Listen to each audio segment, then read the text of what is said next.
How the world should protect itself from natural disasters and climate change and who should pay for it are being debated at the United Nations World Conference on Disaster Risk Reduction in Sendai, Japan, which was devastated by an earthquake and tsunami in 2011. As delegates try to agree on a new framework, the aftermath of Cyclone Pam in the South Pacific is reminding them of the urgency of a deal. 4 years after the huge tsunami struck northern Japan, the hunt for bodies goes on. Close to 16,000 people died in the disaster. More than 2,500 remain missing, presumed dead. Officer Hidenori Kasahara said they owe it to the families of the missing to keep looking. "We have not found anyone for a while in this area," he said. "We sometimes find bones, but it turns out they are the remains of animals." Visiting Sendai this week, United Nations Secretary-General Ban Ki-moon praised the recovery effort as a model for others and said the 2015 conference is a vital step. "Sustainability starts in Sendai," he said. "The disaster risk reduction can be a front line against the climate change." The conference is taking place against the backdrop of the devastation wrought by Cyclone Pam last week in Vanuatu. The island nation's president told delegates in Japan that development in his country had been wiped out. The cyclone changed its expected path at the last minute.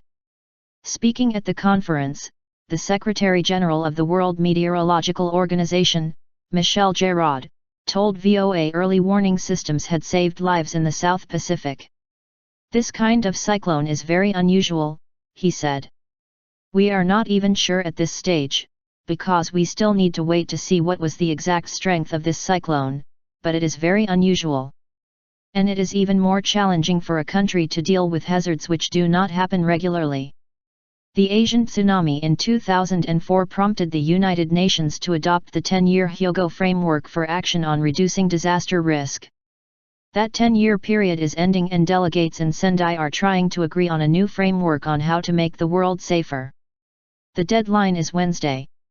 Tom Mitchell, of Environmental and Humanitarian Policy Group the Overseas Development Institute, said the cost of natural disasters up to $300 billion in disaster losses each year should force agreement.